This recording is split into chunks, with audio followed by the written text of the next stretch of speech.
felicitar a la organización por la jornada. Bueno, contarles que cuando fuimos convocados a participar de esta jornada, lo primero que discutimos con Luis y equipo y con el equipo de Tropfen fue darle un enfoque diferente a la presentación.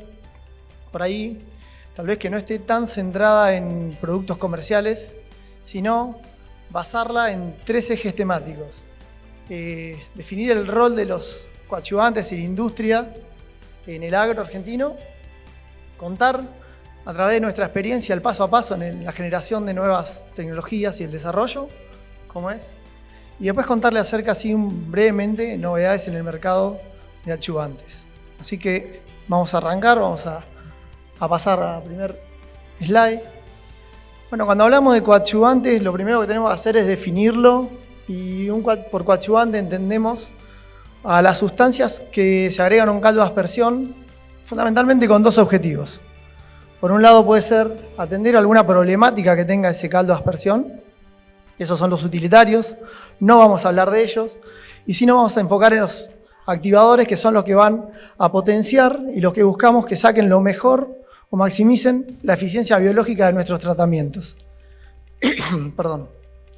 En pos de mejorar los controles, lograr una mejor productividad y que eso sea acompañado de un menor impacto ambiental, acompañando la demanda de toda la sociedad actual, ¿no?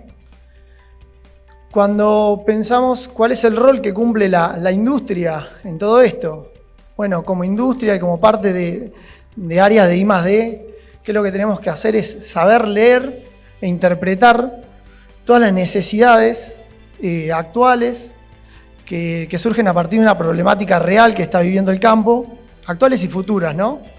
Pensar en soluciones que podamos generar, interpretar esas necesidades y darnos vuelta y charlar con nuestros equipos de fabricantes, tal vez químicos que no tienen la posibilidad de estar a campo, y traducirles esas demandas para que ellos, a partir de toda la teoría, de toda la evidencia empírica que tengan y toda la formación en química y en química de adyuvantes, puedan pensar en prototipos de formulaciones que vayan a solucionar esas problemáticas. Y ahí entramos ya en el paso a paso que hace al desarrollo de tecnologías. Y acá, bueno, el químico nos va a ofrecer un amplio abanico de posibilidades de prototipos que nosotros, a lo largo de evaluaciones que hacemos a nivel de laboratorio, que imagínense, bueno, las voy pasando, caracterización, no voy a detenerme demasiado porque después la vamos a ver, pero bueno, todo este tipo de determinaciones van a formar parte de imagínense una torre de zarandas, en la cual solo las mejores van a alcanzar las instancias finales. Que a partir de eso vamos a llevar a campo y vamos a hacer las evaluaciones de eficacia con un screening de dosis, ajustando dosis, y a partir de 2 o 3 experimentales quedarnos con la formulación que finalmente va a llegar a comercial. Entonces, bueno, contarle qué es lo que hacemos a nivel de laboratorio. Lo primero que hacemos es esa formulación, hacer una caracterización físico-química, o sea, polaridad, densidad, coloración que tienen. ¿Para qué? Para saber cómo pueden funcionar. Y hablamos de coadyuvantes con 2 usos. Por ahí hablamos mucho de tank mix, que es lo que ofrecemos la mayoría de las industrias que estamos acá presentes, pero también hay una parte que seguramente va a hablar Hugo March, y no quiero pisarlo porque no estoy a la altura, acerca de la importancia de los coadyuvantes en las formulaciones, que son los SYNCAM. Y ahí miramos, bueno, en función de la solubilidad y los solventes, con qué podrían estar acompañando y la aptitud. Y por otro lado, para los de tank mix, que son los que mezclamos en caldos de aspersiones, bueno, también ver cómo se van a manifestar de acuerdo a su compatibilidad con los diferentes tipos de formulaciones, como está citado el ejemplo. Una vez pasado esa primera instancia, lo que avanzamos son en determinaciones de suspensibilidad. Este es un ensayo que trajimos y que realizamos con la gente de Demeter Lab. Bueno, siguiendo un método adaptado de la CIPAC, que consiste en evaluar la suspensibilidad o la estabilidad de esas emulsiones. Está estandarizado en 3 niveles de durezas, en distintos tiempos, para 40 litros a 21 grados. Lo interesante de esto es ver cómo pasado el tiempo, incrementando los niveles de dureza, esa estabilidad de las emulsiones se ven afectadas, las micelas se van agregando, como ven en la parte inferior, se van agregando, incrementan, se forman gotas más grandes, glóbulos más grandes que por densidad se van a ir arriba y van a formar una separación de fase en ese menisco superior. Lo que buscamos es que en el caso de los emulsionables que sean lo más estable posible, obviamente, ¿no? Y lo menos sensibles a los niveles de dureza. Eso lo van a soportar de acuerdo a la cantidad de reserva de surfactante que tenga la formulación, esa robustez. Eso fue una primera etapa netamente de laboratorio. Ahora ya nos metemos más en qué es en el proceso de aplicación. Y dentro del proceso de aplicación, como ven en el esquema, tenemos 3 grandes fugas o pérdida de eficiencia. Tenemos la primera pérdida, que es la exoderiva, o sea, la deriva que normalmente nombramos, que decimos son esas gotas que salen de nuestro sistema, son arrastradas por el viento, muy asociado al espectro de gotas más finas, de menos de 150 micrones. Bueno, hacemos evaluaciones para ponerle un número a eso. Después las otras 2 grandes pérdidas, que son de endoderiva, que se dan dentro de nuestro lote, por ahí que no las tenemos tan identificadas, pero sin lugar a duda son una fuente importante de pérdidas, son el efecto rebote, que es la incapacidad que tiene ese caldo o esa gota de absorber la energía del impacto. Y eso también está asociado al tamaño de gota, pero al tamaño de gota extremadamente grande y a factores que podemos darle mediante el diseño de un coadyuvante, está muy alineado con una buena emulsión, pequeño tamaño de micela, pero a su vez la viscosidad del caldo, que le va a permitir absorber esa energía del impacto. Y por último, bueno, el escurrimiento, eso está muy asociado a la superficie, o sea, cuánto repele a la gota de agua la superficie. Vemos que diferentes malezas tienen un nivel de repeler el agua mayor, como vamos a ver en algún ensayo, y también con la tensión superficial. Y la inclinación de las gotas, obviamente una planta erectófila es mucho más propensa al escurrimiento. Bueno, contarles algunas experiencias vamos a ir recopilando, que es lo que hacemos. En este caso es un ensayo que realizamos en la Universidad de Nebraska en conjunto con la gente de Bonic, en un túnel de viento con condiciones controladas, para esas 4 formulaciones de herbicidas, un 2,4-D, salcolina, una salamina, una sal monopotásica y glifosato y un dicamba, con el agregado de distintos coadyuvantes. En primera instancia lo que hacemos es ver cómo se forma la atomización de esas gotas, cómo el agregado de un adyuvante, en este caso es un poliglicerol éster, nos ayuda a disminuir esa lámina de rompimiento. Lámina de rompimiento es ese abanico que vemos. Cuando lo contraemos, quiere decir que necesitamos imprimirle menos energía a esa masa de agua para que empiece a seccionarse. Y primero se seccionan en secciones tubulares que después se van dividiendo en gotas independientes. Cuanto eso es menos tensionado y más relajado y sin tanta energía, no estallan, no se produce ese estallamiento, que es el producto de la formación de las gotas satélites, que son las más bajas, las de más pequeño tamaño y las que originan la deriva. Entonces, una vez realizado este ensayo, buscamos de manera óptica ver la homogeneidad de las gotas formadas y ponerle un número. La manera más interesante de cuantificarlo es mediante el coeficiente de dispersión. Este coeficiente relaciona 2 parámetros de la pulverización, que es el diámetro volumétrico medio con el numérico medio. Cuanto más cercano a 1, habla de que es más homogéneo esa población de gotas producidas. En este caso vemos, bueno, la primera columna que se ve es el caldo original, que en la primera es agua. Después tiene el agregado de 2 coadyuvantes, una mezcla de aceite, y por otro lado el poliglicerol éster. Y después así sucesivamente con el 2,4-D, con el Enlist-Duo y con el Extendimax. Lo que vemos es que el agregado de los coadyuvantes, en la mayoría de los casos, promueve la uniformidad de la gota formada. Entonces, bueno, Esto es un gran aporte, sobre todo es más consistente en el caso del poliglicerol éster. Otra determinación dentro del mismo estudio es acerca de la deriva. Acá cuantificamos el porcentaje de gotas de menos de 150 micrones. Ese es el espectro de gotas que son propensas a ser arrastradas por el viento y provocar daños por deriva. Entonces, cuando vemos de esta misma manera que en el anterior, cómo con el agregado de un adyuvante logramos suprimir ese porcentaje. En el caso también del poliglicerol éster es el que funciona de manera más contundente para todos los tratamientos, es la barrita más clara dentro de cada tratamiento y logra disminuir entre 8 y un 10% en valores porcentuales ese porcentaje de gotas extremadamente finas y derivables.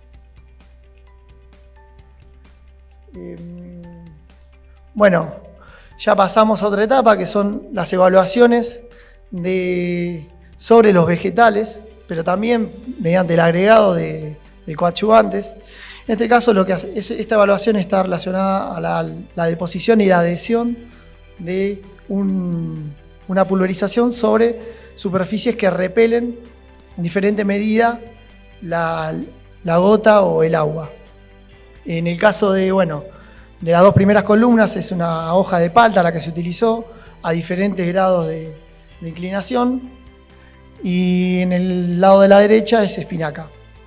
Esto lo que se hace son gotas extremadamente grandes de 500 micrones, se propulsan a 97 centímetros a una velocidad controlada y después mediante una tintura fluorescente y el paso de una radiación UV se observa cuánto quedó por sobre la hoja.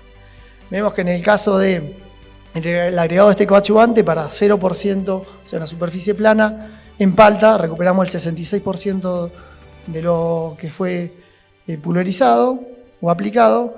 Cuando ya inclinamos ese plano, esa hoja recuperamos mucho menos, el 22%, y en el caso de una superficie mucho más, o sea, con menor dificultad para el mojado, en todos los casos fue el 100%.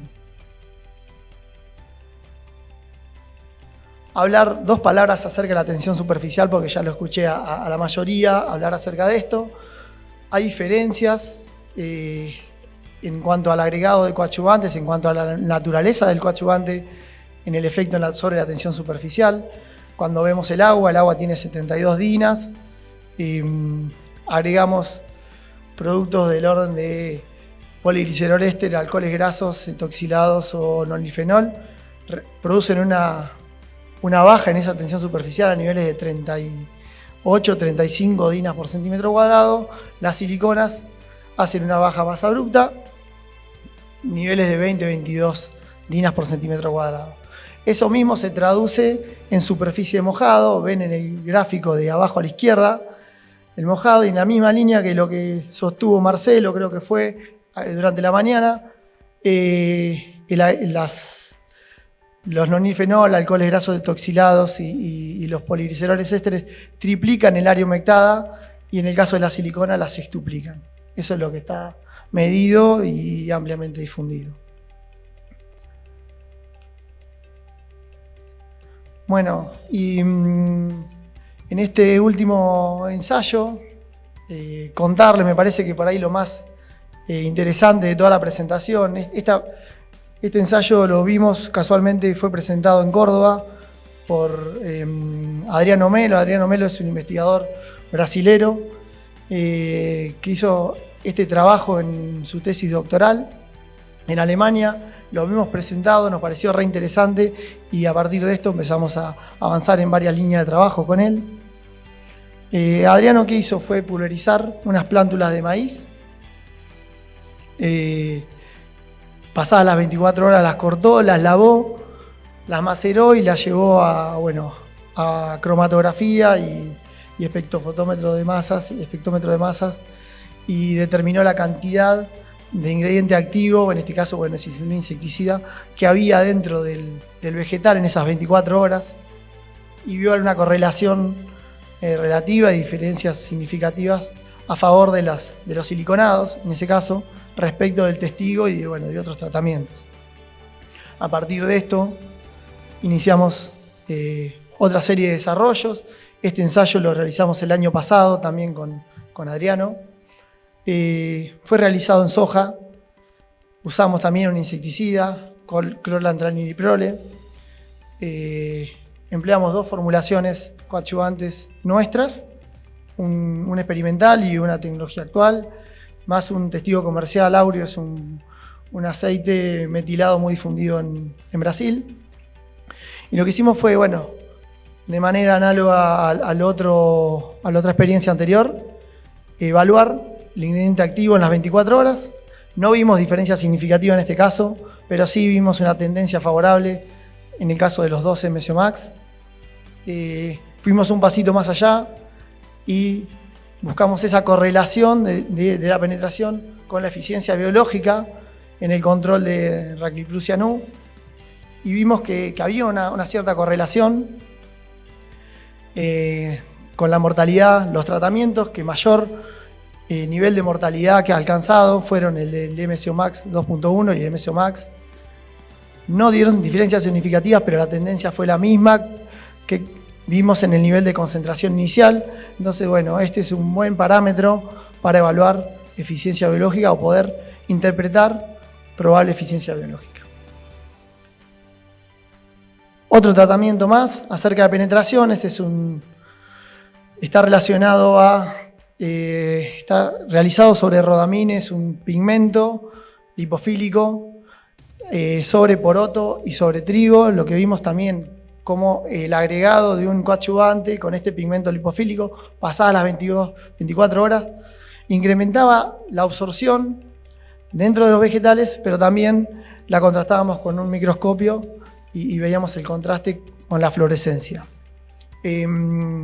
Vimos que en poroto se incrementó de 12,8 a 28% el porcentaje de absorción en esas 24 horas, y en trigo del 6,4 al 33%. Lo mismo contrastado con las imágenes.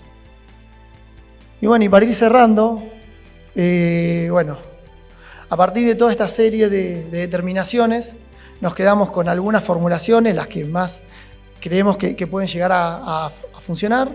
Las llevamos a campo. Dentro de campo, ¿qué es lo que hacemos? Son evaluaciones de screening de dosis, de los experimentales, ensayo de eficacia, la importancia de tener un N amplio y en amplias zonas, para finalmente quedarnos con la formulación que va a ser la comercial y que va a estar apta para el lanzamiento. Bueno, y un claro ejemplo de esto es Troprin. Troprin es la última tecnología que lanzamos al mercado. Muy brevemente, entendemos que es una tecnología coadyuvante para una agricultura sostenible, fundamentalmente porque es un reductor de deriva a base de poliglicerol éster, que viene a ser un reductor de deriva, pero disruptivo en el mercado, porque va a maximizar la eficiencia de las pulverizaciones, y además de reducir la deriva, tiene efectos adherentes, penetrantes y tensioactivos. Aparte de eso, tiene un montón de propiedades que lo vuelven muy interesante por su perfil toxicológico. Es derivado de fuentes renovables, o sea, está formulado a partir de aceite de palma, de maíz, de coco, lo cual lo hace altamente biodegradable, mayor al 95% de biodegradabilidad. Eso por ahí hoy alguien lo valora, otros no, pero créanme, y sin duda que en un futuro va a ser muy valorable contar con propuestas comerciales de este tipo. Tiene baja toxicidad para los operarios. Está dentro del listado por la ONRI y la FIBL para el mercado de orgánicos, tanto para europeo como americano. Y es apto para usar con ingredientes activos tanto hidrofílicos como lipofílicos. A modo de resumen, es el primer reductor de deriva, Troprin, que permite lograr un espectro uniforme de gotas, un buen nivel de humectación, adherencia y maximizar la penetración de los fitosanitarios para lograr las aplicaciones agrícolas de manera mayor eficientemente posibles y efectivas. Así que bueno, gracias a todos por su atención. Creo que estuvimos bien con el tiempo. Y bueno, muchas gracias a todos.